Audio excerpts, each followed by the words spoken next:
Fame is a drug. Any individual is capable of acquiring fame through a multitude of vectors, but with fame comes notoriety, and notoriety opens doors that would otherwise remain closed. Some such doors should stay closed, and it is what a person does when confronted with such a door that defines their right to keep that fame. We've heard many a tale of people who have fallen to their own fame in pop culture and social media. In the first episode of this series, we tackled Dr. Bright, a man whose fame led him to cultivating a dark corner of the SCP fandom. In today's episode, we will dive into a deeper corner of that same darkness. If you would like to see the Dr. Bright episode, perhaps you missed it, we'll pin it in a comment, leave it in the description, and on the end card for you. The writers of some of the earliest SCPs would easily become pillars of the community. Among many of the early SCPs of note are SCP-682, a nigh unkillable reptile with a desire to kill the entirety of the human race, SCP-096, an emaciated humanoid who would hunt down anyone who saw its face, regardless of distance or the method of observation, SCP-173, a statue that only moves when you blink, and has a passion for destroying the crunchy parts of your neck. Among all of these SCPs, though, there is one that rose to prominence outside of the community. One early SCP whose star power persists even today, despite its disturbing origins. The entity in question is SCP-049, or as he is more commonly known, the Plague Doctor. The Plague Doctor was one of the first early SCPs that had that right mix of horror and mystery that just made it stick. SCP-049 is, for all intents and purposes, a Plague Doctor, whose robes and mask are what one would expect. His anomalous properties being that anyone he touched would be rendered dead almost immediately, and then resurrected as a shambling corpse. His objective being to rid the world of some vague pestilence that was never really expounded upon. His interview logs and remorse over his actions in some cases in the article both humanized and created even more intrigue around the character. This star power would be further increased when popular YouTube SCP narrator The Volgan lended his voice to the character, making SCP-049 one of the first fully fleshed out and first fully voice-acted SCPs. But we're not here to talk about SCP-049. No, we're here to talk about one of the two authors of the current SCP-049 document, and that one being Gabriel Jade, who is still listed as co-author of the current documentation and originator of the first version. Unlike Dr. Bright, Gabriel Jade was a one-hit wonder for the most part. The cult popularity of the Plague Doctor, though, was really all he needed to cement himself as a large part of the community. The Plague Doctor and his species, depending on the canon, became so much larger than the individual monster. Of all the SCP art on the internet, it's kinda hard to contend with the enormous amount of fan art dedicated to the Plague Doctor. That includes the kind of art that us normalos don't normally tend to view. Now, there's really no way to bury the lead with this video. The contents of the video and the content of the receipts in the video are of a highly disturbing and sensitive nature. Out of respect for the victim, I will be dropping as little concrete information about them as possible. Also, due to the nature of the documents in question and the content of them, I'll not be able to show many of them in their entirety. It's just not possible on YouTube, and maybe any other platform if I'm being honest, so this story will be a lot of me summarizing conversations and logs and receipts, but stay keyed in, because this story has many twists and turns that are quite complicated to navigate in retrospect. But before I begin this all-too-tragic tale, I must prompt a disclaimer. Do not seek to contact or harass anyone named in these events. We are not vigilantes. It's not within our domain to take justice for the victims. That was the job of the SCP staff and local authorities, and it would appear that again, as was the case with Bright, SCP staff failed spectacularly in this capacity. Please do not seek to harass them as well, because their failures are, of course, their own loads to bear. With that out of the way, let's get into the crimes of Gabriel Jade and his associates.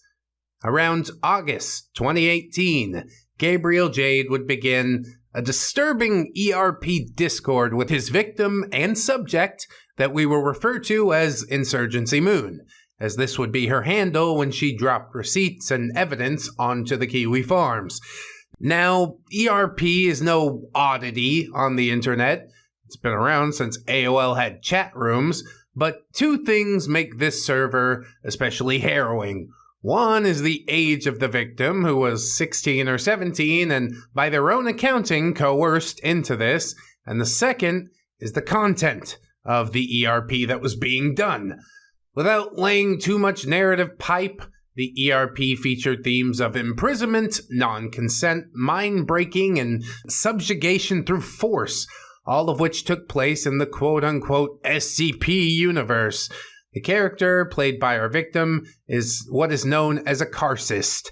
These are modified humans who practice a religion known as Sarkicism.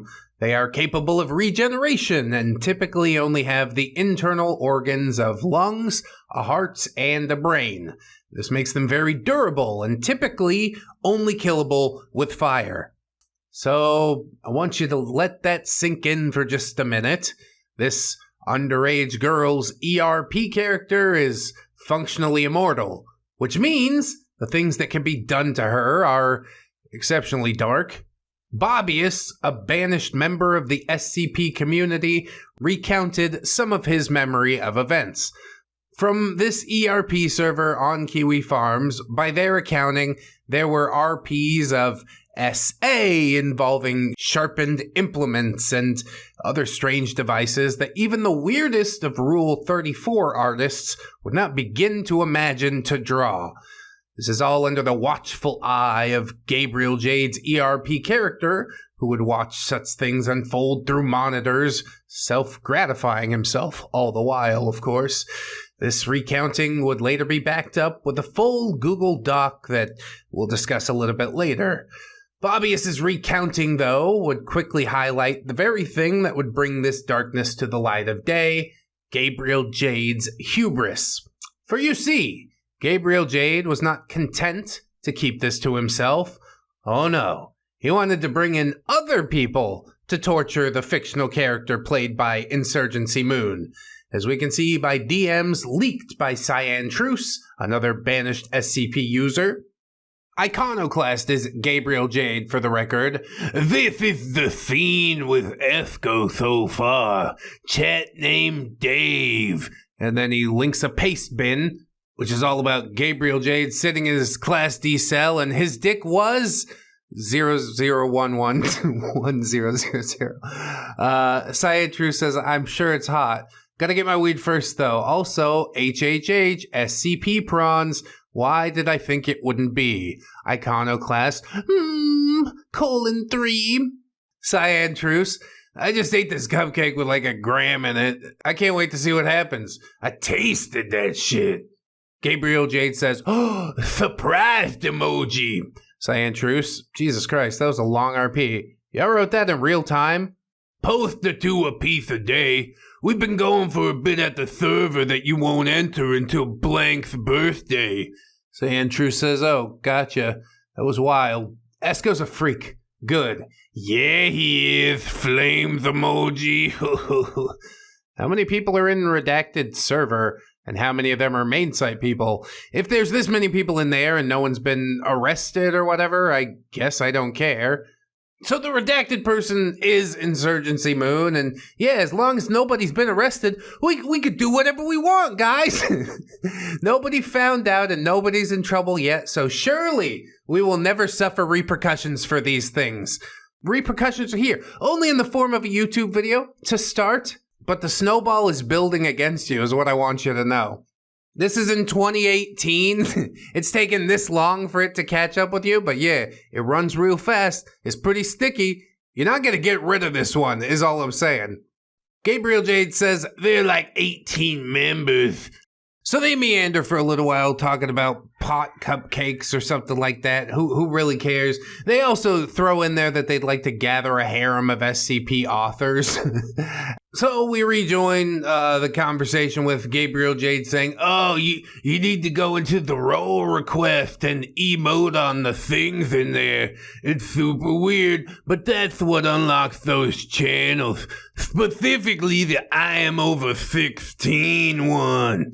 Yeah, 16. That's an interesting choice. How'd you do that? You just rolled a d20 and went with it? It's not the age of consent, you know, for an ERP server. Yeah, you just have to be 16 to join. We got 20 people signing right now. Cian Truce says 16. That's honestly gross. I feel bad for pretending to even be cool with that. Especially since they talk about butt stuff in general chat, where there are presumably people under 16. Not gonna lie, I totally get where you're coming from. But that said, I don't think there's anyone under 16 on the server at this point. Oh yeah, except for the woman that we're all maltreating in there. Cian True says there are several that don't have it as a role, several that have other roles and not that one, and several that don't have any. Gabriel Jade says, I see. Honestly haven't put any thought into it beyond keeping the truly visceral stuff locked behind age-restricted chats. Yes, again, age-restricted, except to the person that's being subjected to these horrors.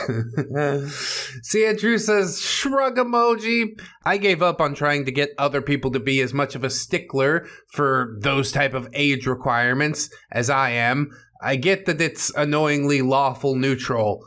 Annoyingly lawful neutral? Why is it annoying for you? How is it lawful? I have a lot of questions here. But we'll carry on. Of things to be a stickler for, it's not a bad one. I don't care if 15-year-olds read books with those types of scenes. It's not the content, it's the interaction with real people thing.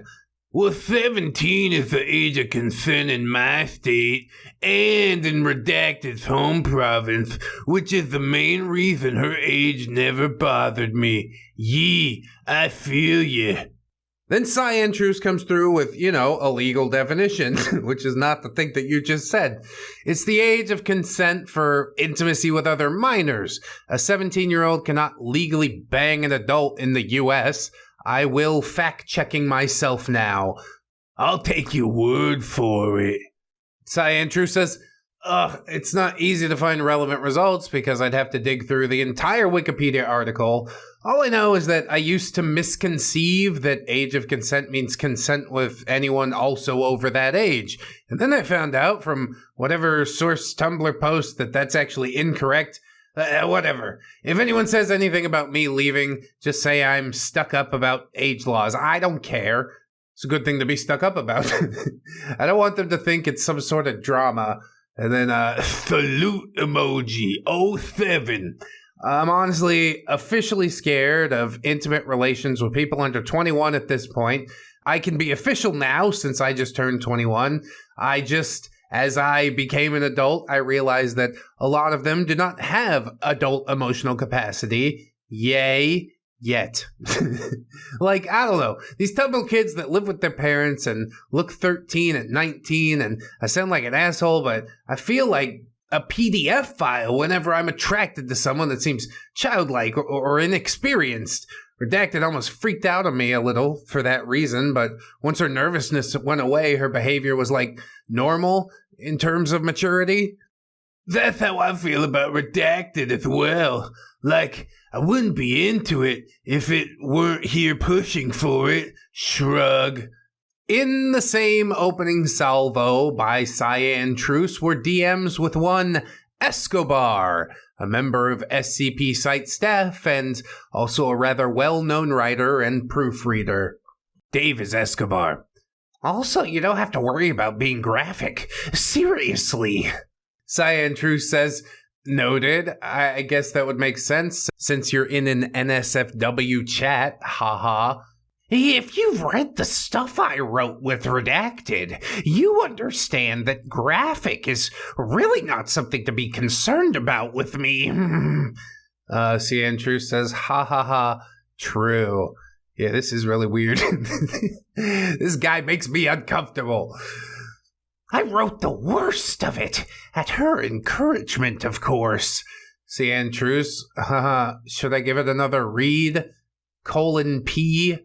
I will say, I need to go to bed, but I'm more than willing to hear more about this. I don't know how much good the blank fic is for anyone who wasn't either A, there when it was happening, who could get some happy memories from it, or B, Redacted, who has repeatedly said that it was good for her mental health to have that release. Yeah. Sounds great.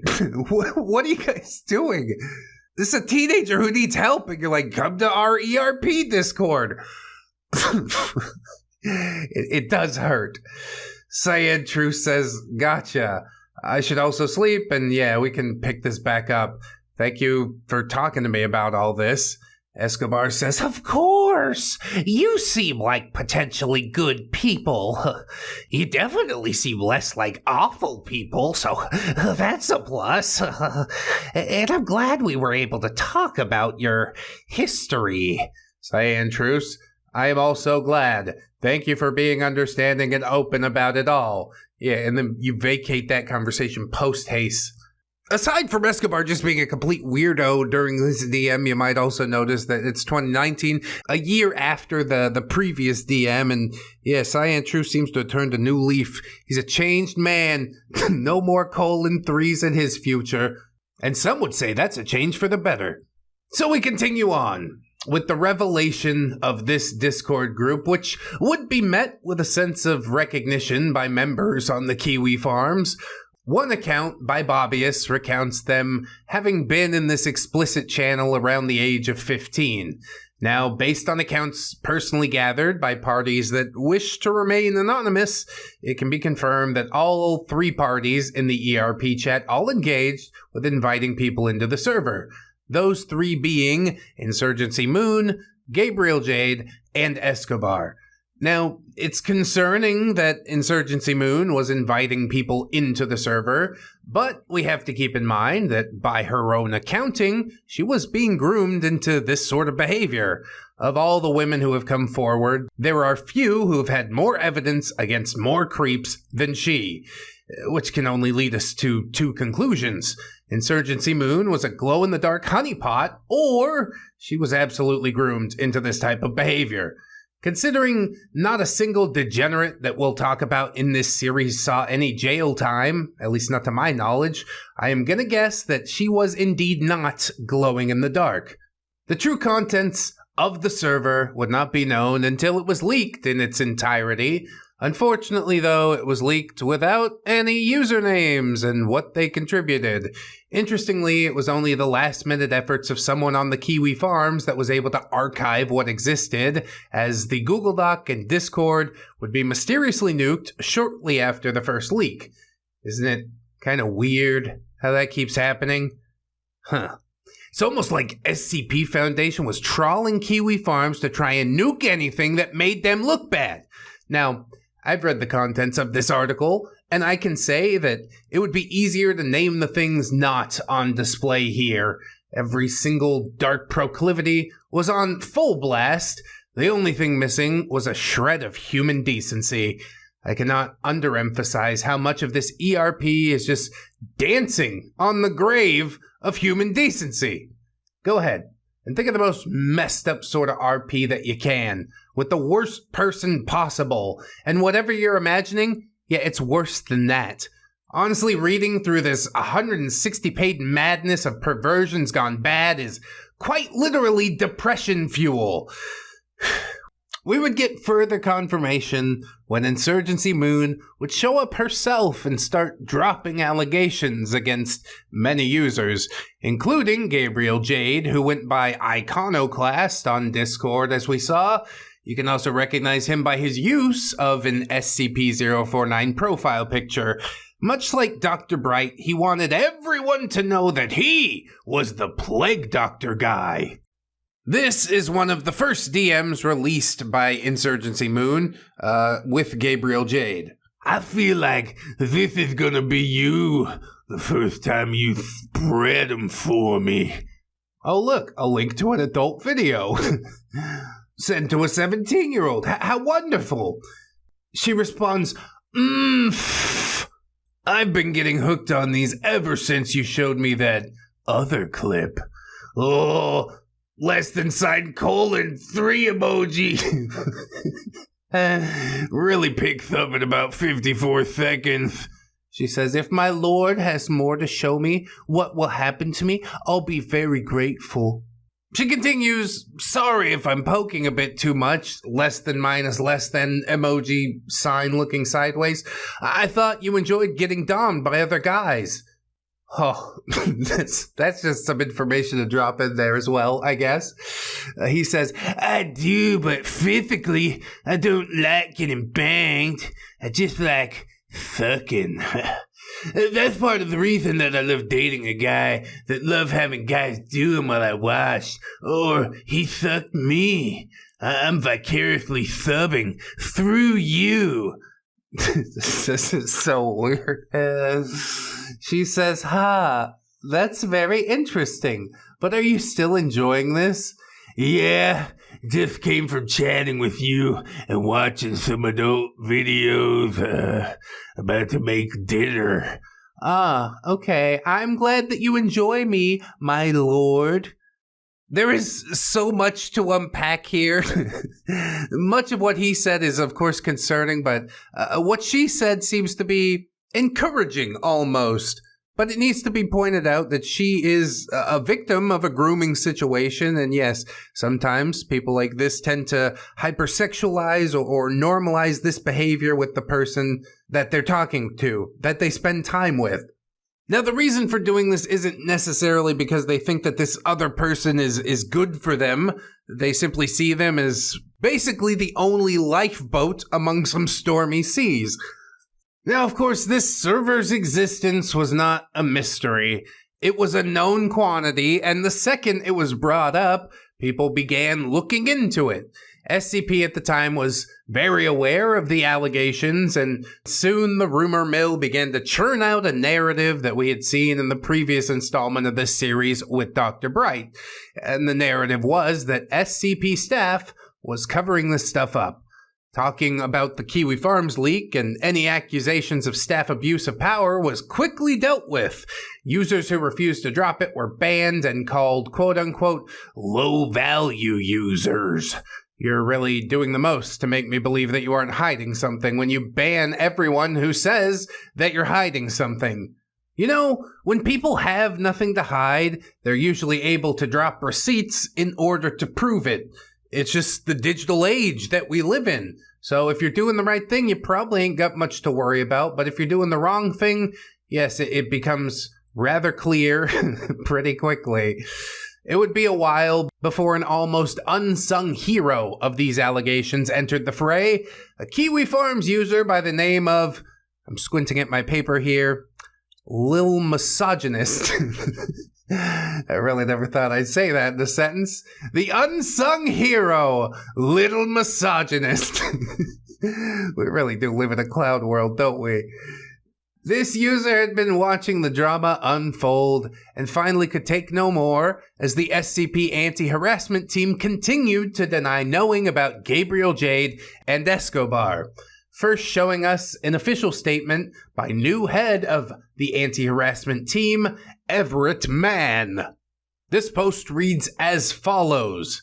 2 users, one of whom was a member of staff and the other a former member of staff, were discovered to have exchanged NSFW messages with a minor. Both have been removed from the site and permanently banned. There are rumors that anti-harassment were aware of this situation and attempted to cover it up, and this is entirely false.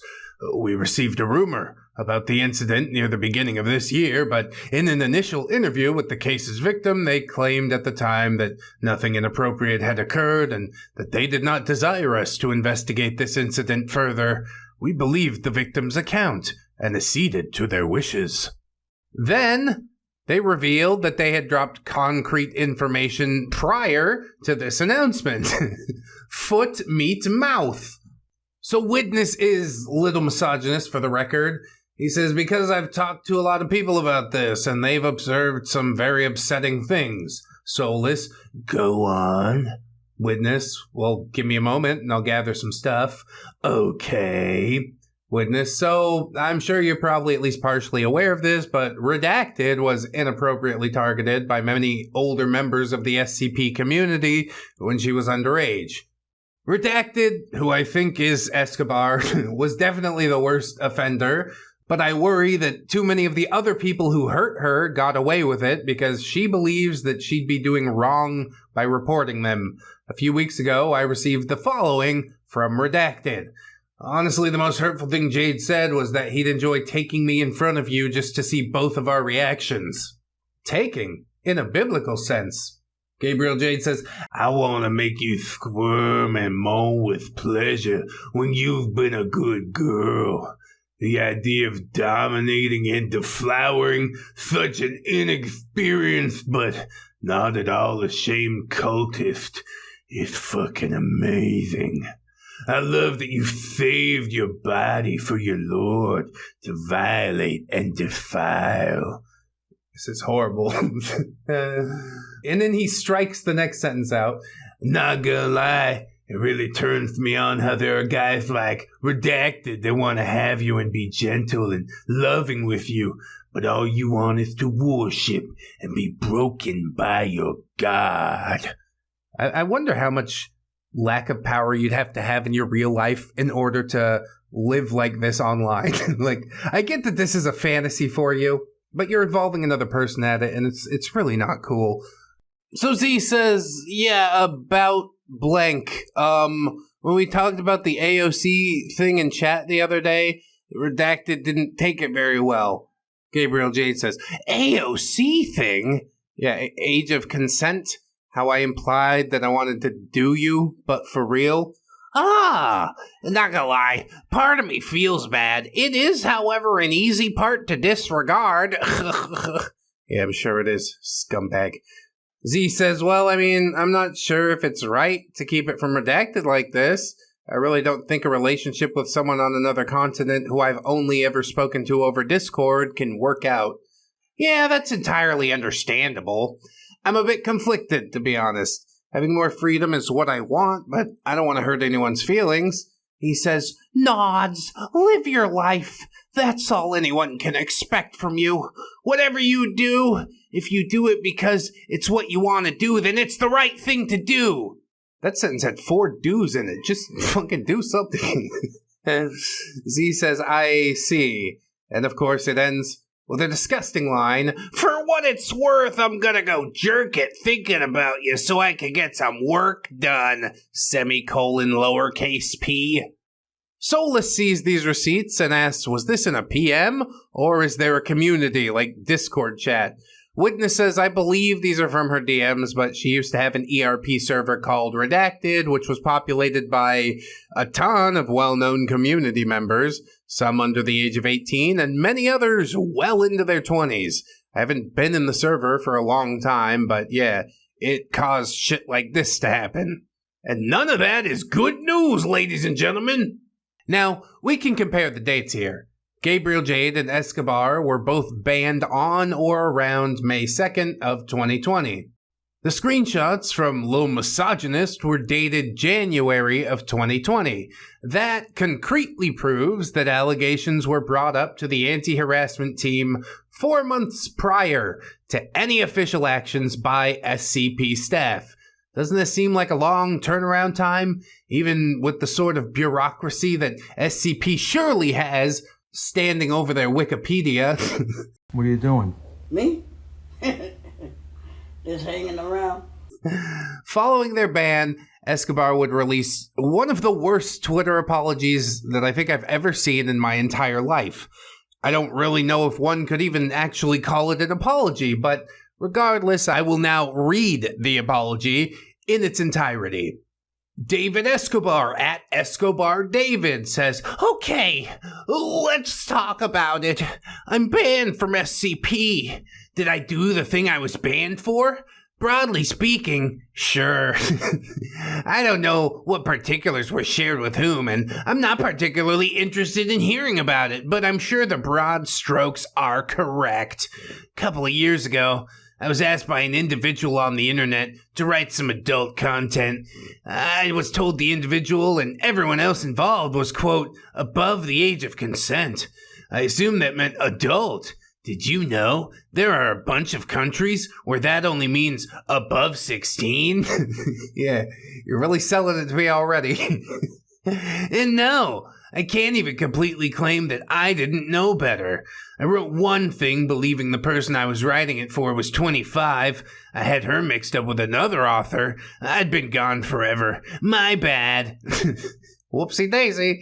Then I was told that she was 17. A month or so shy of 18. Oops.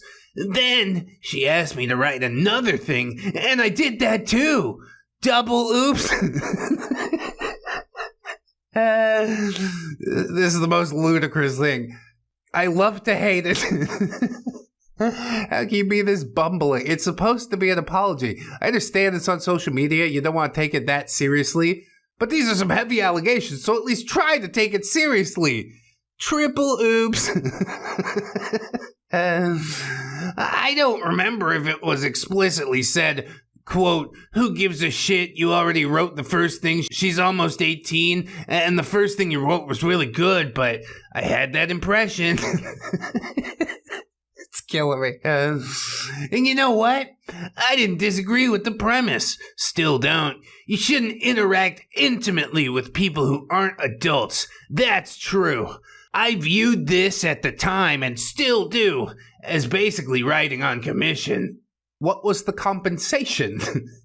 Someone asked me to write a thing with very specific parameters of what she was looking for, and I wrote the thing. I did it because it seemed to make her happy. She seemed very happy. Every conversation I've had with her since then seemed to confirm that she was satisfied. I didn't then and don't now feel I've harmed anyone. Was the behavior questionable? Oh shit, yeah. It wasn't the best judgment on my part. I got carried away in the rush of having, for want of a better word, enthusiastic fans.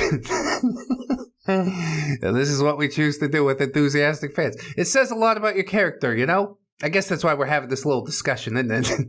And to be honest, if I respect the full adult autonomy and intellect of someone who's 18, I don't feel that much differently about someone who's 17.9 years old. Sorry. Was the material I wrote, for lack of a better word, unbelievably fucked up? Oh, you better believe it. I was asked by someone who was into some intense stuff to write some intense stuff. It happened, if you've seen any of it, but we were in the Discord, going through lists of our proclivities, just throwing them in there for shits and giggles. It was basically for laughs. As all cooming definitely is. I didn't, enjoy doing this because there were under 18s involved. I was disturbed as hell by that. Just apparently not disturbed enough to not write the stuff. This is ludicrous. I wouldn't do it again. And I wouldn't recommend anybody else do it. Nobody in the room was harmed except one dude who had, shall we say, emotional reasons to not like what was happening. Long story there, and it's barely my business, and it's definitely not any of your business. Okay, why are we bringing it up? Look, I'm older than most people in the community. I wasn't the first time I got in and was writing, but by the time I made a reappearance in 2018 when all this went down, I wasn't used to really needing to distinguish between internet adults and internet kids. He's deranged. On what planet is this an apology? It's a list of the worst excuses ever made. I mostly just had the feeling of like, we're all just usernames and goofy profile pictures here, so who cares? Because the internet isn't real anyway. And I don't have especially strong feelings about intimacy as some special or potentially important or traumatizing thing. Some folks do. Okay. What the hell are we even talking about? That is quite a list of words that you just said. I'm not sure that I would want to be caught in 4K saying some things like this. Can I ask you a question, David? Do you have children? You shouldn't! This situation, the 2 smut segments I wrote, sort of opened my eyes to the whole, oh, there are kids on the internet, and that matters. Yeah, then he probably started spending a lot more time on the internet. Sort of too late. I'd already done a thing. I honestly didn't feel that bad about it, given the circumstances, but I knew it would look bad.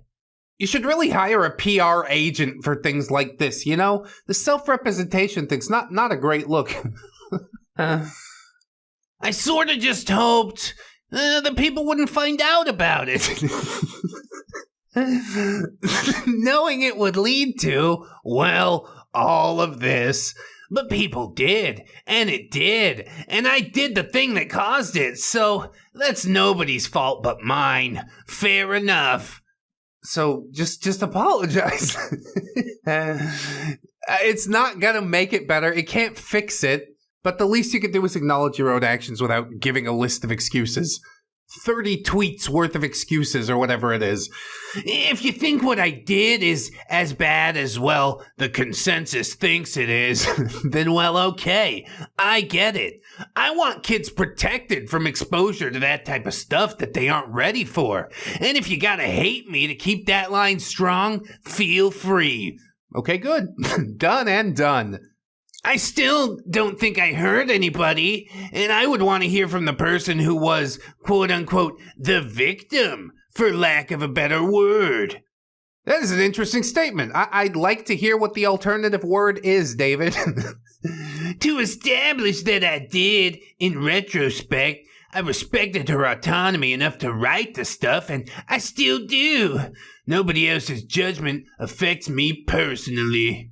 Nobody else's judgment affects me personally. That's why I felt the need to write these 50 tweets. Okay, cool. And if you're reading this, which you might, and I did hurt you, in retrospect, in your opinion, all these caveats, I'm deeply sorry, and please know I had no intention of doing so. I'm a dumb boomer who was trying to help, and enjoyed being complimented for my writing. I usually am those things. Yeah, just the dumb boomer. Grooming kids on the internet, writing horrible things to children under the age of consent. But we can write it off because dumb boomer. I am mystified. If you're reading this and you were one of the dozens of other people who were in that Discord server and knew all about it, but you're pretending to not have been involved, well shit, I don't blame you. I'm not giving away your secret. Stay away from all of this. That is a really strange thing to say, isn't it? If you are also in that server and being a creep, don't own up to it because I'm not going to roll over on you. Cat's out of the bag, baby. We're going to find as many as we can. There are absolutely people who are going to dogpile on this situation because they're just nosy a-holes who love judging other people based on their interests. And I don't mean mine. None of this is my cup of tea. I mean hers. The quote-unquote victim that lots of you love crapping on. Does it not seem a little bit weird that you're taking some sort of strange pleasure in the fact that your victim, quote-unquote victim, is being harassed? It's a weird thing to put in your apology, isn't it? Because it seems like a weird thing. But the tweet storm continues. Oh yeah! Don't think I haven't seen you commenting on this individual's intimate interest with judgment or condemnation. She didn't involve you in this, and neither did I. Her proclivities are and were her business, and the business of those that she asked to involve in it, and you ain't them. What a quick shift from blaming to defending tweet to tweet. Do you see this verbal agility that's unfolding before us? My God, we've got another one going for the mental gymnastics gold. If you're reading this and you think was 100% fine and there's nothing wrong with it, I was about to say don't interact with me either, because that's messed up, but I don't mean that. I disagree with that defense of what I did, but I'd still like to talk to someone who has those feelings, because I'm not in a position to cast judgment at this point. Is the reason that you want to talk to someone who still has those feelings mostly because you are indeed banned from SCP now, and you're just trying to get a lead on some 17-year-olds in a Discord server somewhere? Because that's kind of how this feels. I think it's important to talk to people who have messed up feelings in this particular regard. I don't think that's true. Not appealing my ban. I'm sure my reputation is screwed by now, regardless of what actually happened, because the internet loves context, and he's a PDF file is way easier to spread than, well, all of this. Which I think most people would agree is, not quite the same. Honestly, looking at these two things side to side, it looks the same to me. You apologize for this thing. Sort of. I just always hated when people were accused of things and then pretended that everything was a misunderstanding and everyone was lying and they had no idea what anyone was talking about. No, I used poor judgment, and I have this coming. Sort of. Close enough, at least. What the fuck? For a professional writer, you're not very good at writing essays, are you, David? I mean, sure, he can make words, but none of them have a point. I don't know if this is going to change anyone's mind about me or the situation, but I didn't feel like just completely letting other people run the narrative. Shit, I bet most people won't even bother reading this far. Well, Red X is not most people. I want to see all the dirt. Lay it all out on the table. Or at least your version of it. I guess it just gives me anxiety to imagine that most of the people unfollowing or blocking me are doing it based on rumor, speculation, or secondhand shit. If you read this and you feel that way, feel it. It's the most accurate version of the story. So, is that an admission of guilt, or what am I supposed to think here?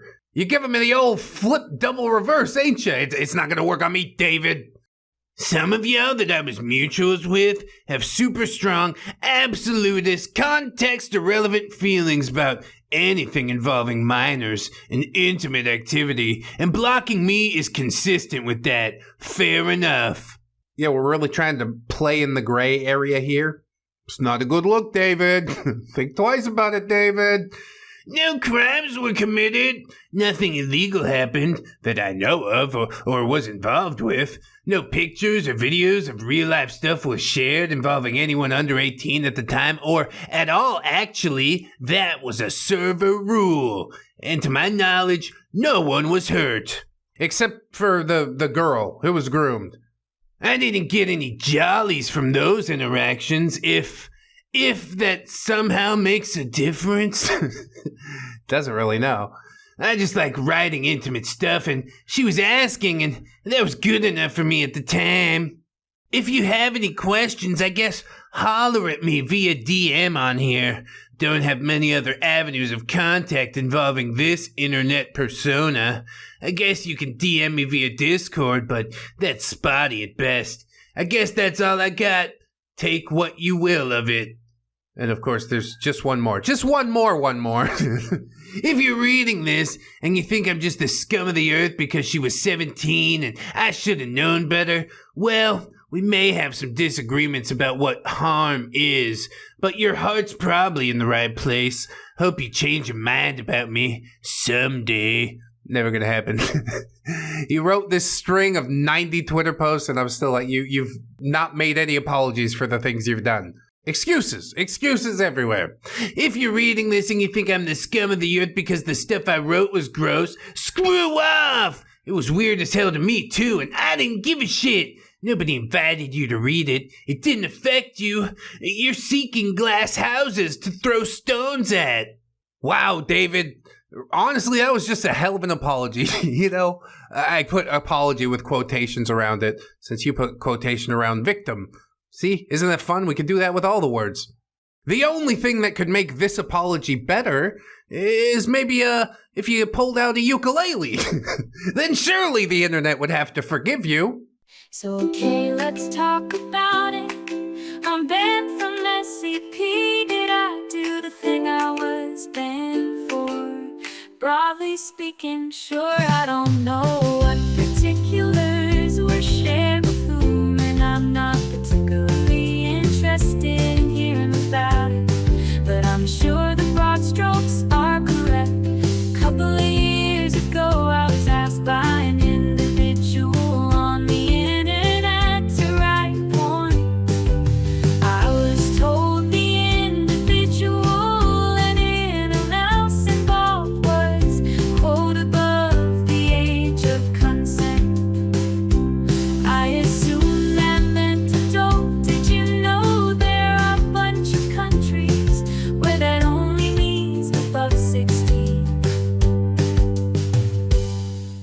Okay, but on a more serious note, it is rage bait, isn't it?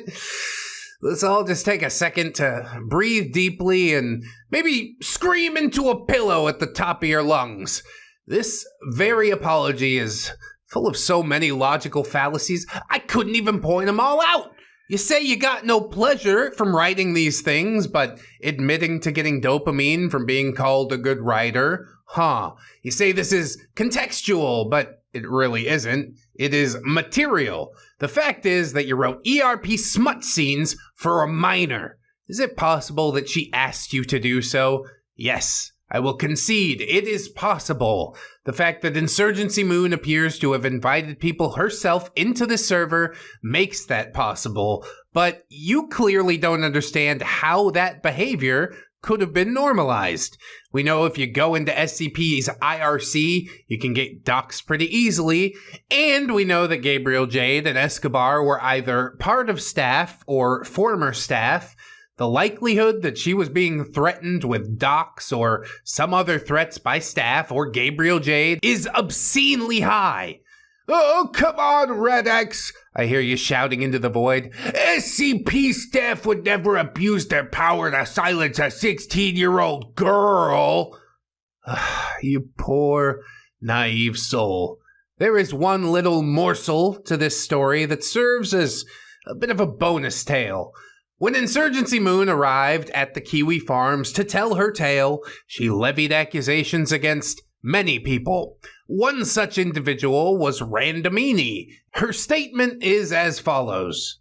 In late 2017, we found out that we could go to comic conventions together and meet up. I kind of worshipped him because he was a much older guy and wrote some of my favorite tales, and he had so much wisdom to share about life and writing. He acted so interested in me, was kind of touchy, and even talked to me about some stupid smut that I was writing. Life at home was tense, so this was fun, but one day he suddenly invited me to go back to his house with him. Keep in mind that I was 17 and he was a man, at least in his mid-20s, living alone. When I said that my parents definitely wouldn't allow that, he said that they're being controlling and I shouldn't tell them where I'm going. Does it sound like grooming yet to you? Because it sounds like grooming to me. But something felt off, and I'm so glad I followed my instincts. I told my mom, and she screamed at me, not letting me leave on the day. I went online to apologize and explain to him, but his attitude took a 180-degree turn. In PMs, he got furious at me for not coming and said that he didn't care whether my parents were going to punish me. He's just disappointed at me for not coming. I stupidly thought that he was still my best friend afterward, but he was nothing but an abrasive dick. When I mentioned to him how Sunny Clockwork, can't believe a grown-ass adult was this insecure, began bullying me and her friends started sending me crap DMs on Tumblr for my art getting more upvotes, he told me that he didn't care if I died and to just leave the site because he no longer saw any value in talking to me.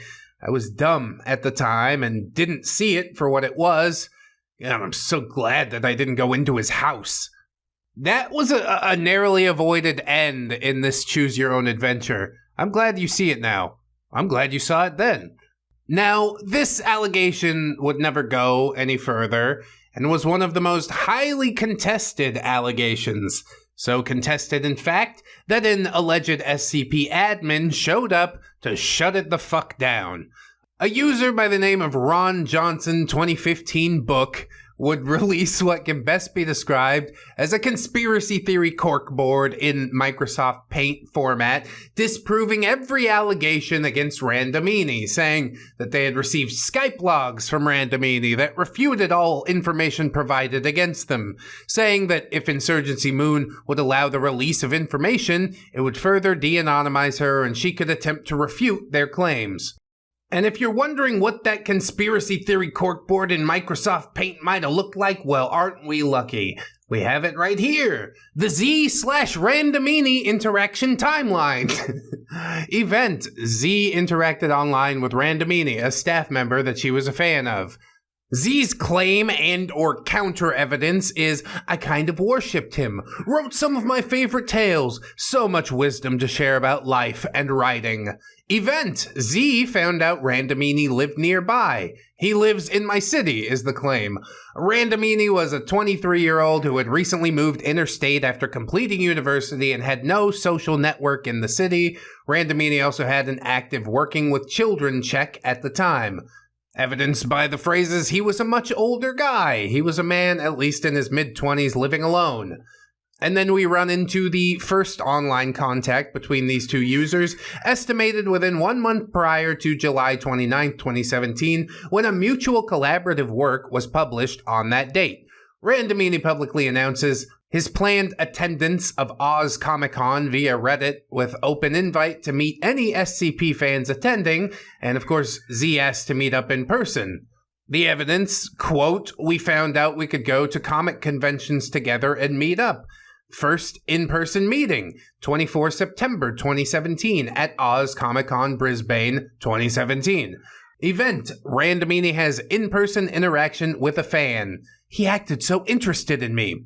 Randamini shows concern as Z offhand mentioned and post hoc played down parental maltreatment. Life at home was tense. I told my mom and she screamed at me, not letting me leave. My parents definitely won't allow it. He said that they were being controlling. Keep in mind I was 16. My parents were going to punish me. Event. Randamini reads unusually graphic content from Z, a 16-year-old, and asks detailed questions about why it was written. Evidence. He even talked to me about some stupid smut that I was writing. Event. Z requests to meet at Randamini's house. Randamini declines and suggests instead meeting in a public place. Evidence. I'm wondering if you have time this weekend to meet up at your place, and I'd be free to hang out this weekend if you want. Was planning on wandering around the CBD and such. Second in-person meeting, 30 September 2017, purchasing art supplies, anticipating Inktober, and attending Brisbane River Fire 2017, a public fireworks event. Event. Both users were participating in the popular month-long Inktober drawing challenge. Z asked to visit Randamini's house for collaborative art day, both being hobby artists, as well as to test out Iron Lac brand paint markers purchased during the previous meeting. Evidence. One day he suddenly invited me to go back to his house with him. Incorrect. Z made that request. Another quote says, I'll go over tomorrow and bring some art stuff. Event. Staff led to believe that user had kept mother informed of plans. Evidence. He said I'm being controlling and shouldn't tell them where I'm going. Supposedly refuted. Maybe sometime early, my mom won't let me stay out too late this time. And that is via a private Skype log. There was a meetup at staff's house scheduled for the 7th of October 2017, and it was canceled at short notice by the user. Event: Z's parents forbid her from leaving the house. Randini accepts this as reasonable. Counter proposes meeting up in a public space with other people. Z publicly explained the situation in Site 19, the SCP site's general chat room. Evidence for this: I told my mom and she screamed at me, not letting me leave on the day. I went online to apologize and explain to him. Please go on 19, it's more convenient, and I've already explained the situation there. Which I think again is a Skype log. Event: Randini frustrated to hear another case of parents controlling and maltreating behavior. Suspects user's mother was not actually being kept in the loop. Evidence: he's just disappointed at me. He got furious at me for not coming. Furious. Refuted. You can't just say refuted and make it not true. You realize that, right? So as we can see, this really does just go on, does it not? We sit down and we say, oh, it's refuted because it's from a private Skype log. And it does things like this for a while, but let's skip ahead a bit to the part where it gets really interesting, where the event is Z appears touch-starved, which is, of course, a common indicator of maltreatment because she was seeking hugs and hand-holding, etc. Evidence was kind of touchy. Contact was initiated by Z and unwelcome. Yeah, we're just writing our own narrative here now, aren't we? It's at this point that Randini recommends that Z contact local child protective services as external evaluators of their home situation. You know, because Randini's such a good guy. Z, concerned that doing this will separate them from their family, refuses to do so. Randini accepts her wishes, as he has not witnessed this directly or any bruises, etc. Randini makes private report of experiences to other site staff, not public-facing, as not directly site management relevant. He does not wish to push for formal harassment claims due to what could be seen as the social awkwardness of a 16-year-old site user. Well, look at Randini out here making big moves. Isn't he a good guy, everybody? We could trust him. We could trust him, right? And if he is doing something bad behind the scenes, I mean, surely we can count on SCP staff to take care of things post-haste, right? We've got so much evidence saying the exact opposite that I would hope at this point that you are saying right along with me. So as you can see, this thing goes on and on for far longer than it should, basically listing out events and showing no actual evidence aside from the Skype log. At the bottom of it all, they include her original claim, which they've reproduced.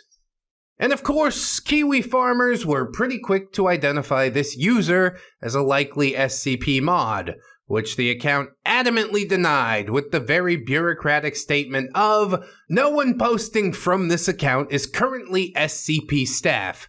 Well, just reading their post through and reading any official statement by SCP staff is enough to make me about 89% sure that this person is working in some official capacity for that wiki.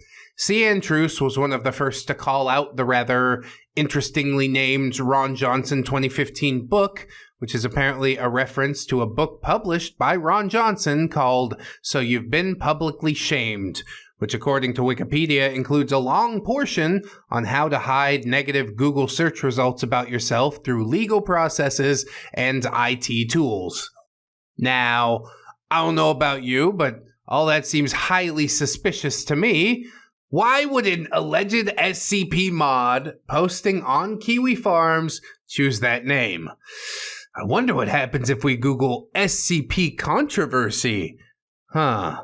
Just stuff about the 2018 Pride Month. Wow. I wonder if SCP is actively using Ron Johnson's book as a tool to keep people from realizing that there's been at least 4 sex pests on their site involved in some PDF file stuff. I can't prove any of that, but yeah, I do find it highly suspicious. So further on in the thread, Little Misogynist would point out something better than I can word it from the attached document, refuting Insurgency Moon's claims. I always wanted to point out something that I didn't really comprehend last night, which is that this post employs two strategies that abusers use. The first is that the poster claims that Z was touch-starved, as we read, and repeatedly made physical contact that made randini uncomfortable.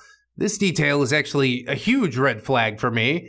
Abusers will very often lie that their victims were actually the ones who were creepy or manipulative, etc., to create confusion and hostility toward the victim. Despite the seriousness of this accusation, it ultimately depicts Z as a deeply troubled individual, a move made to make readers doubt her mental state, while painting Randamini as a responsible adult, something that the poster repeatedly emphasizes, and yeah, it strikes me as pretty manipulative. End quote.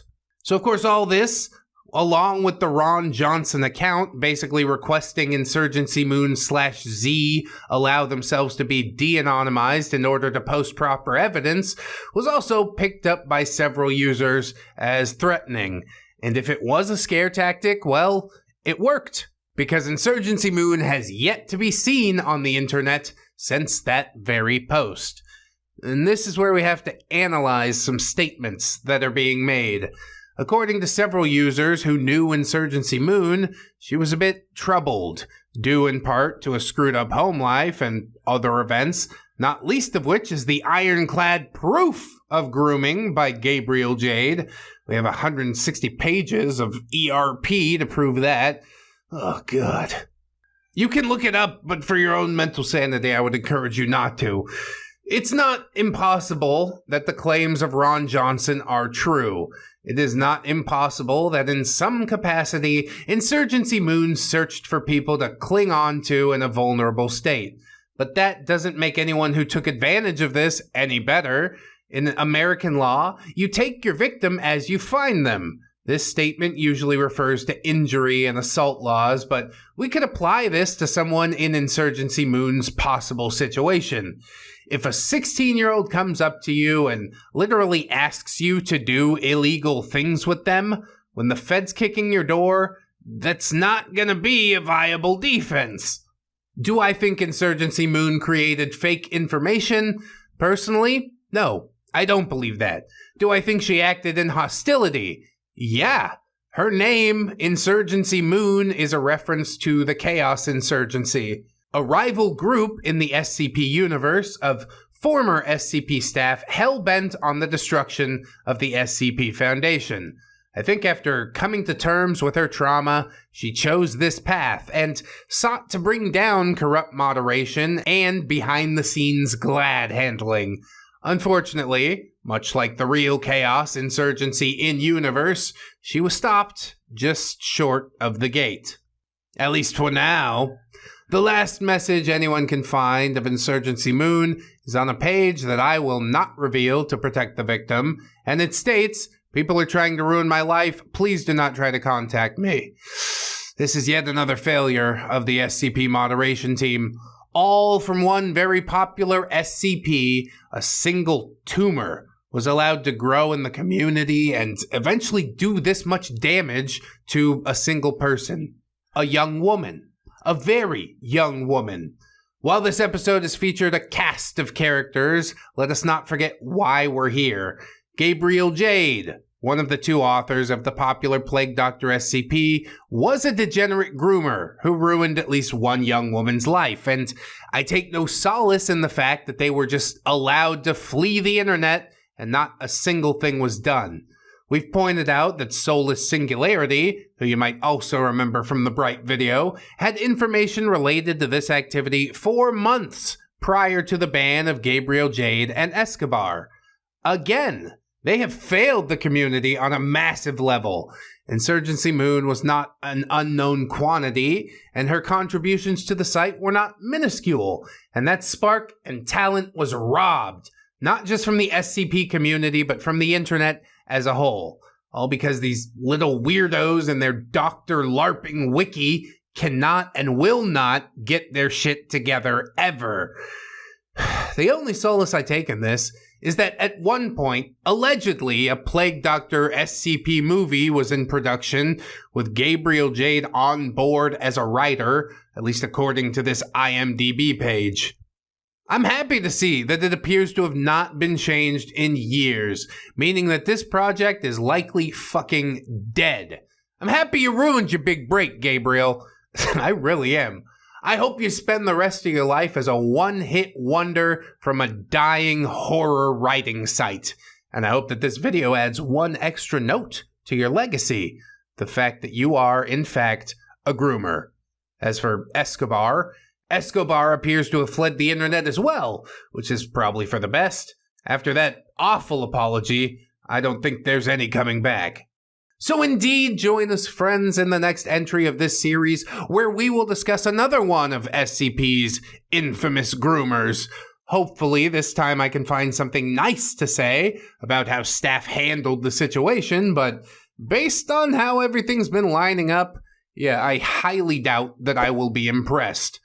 Please like the video if you liked it, comment or sub, I appreciate those things. Patreon, YouTube memberships, very important. Go watch the Dr. Bright thing if you haven't already. You should definitely show it to your friend that likes SCP because, I mean, they have a right to know about something like this, don't you agree? You can make your own decisions from there. I'm just presenting evidence. And I hope you'll continue to watch this series, friends. Thank you very much for watching this one, especially if you've watched it this far. I hope that you remember that you are loved, you are worthy, you definitely deserve it, and I shall see you in the next one. So until then, bye-bye. Go ahead and cut them open. It's gonna be fine. It's gonna be fine.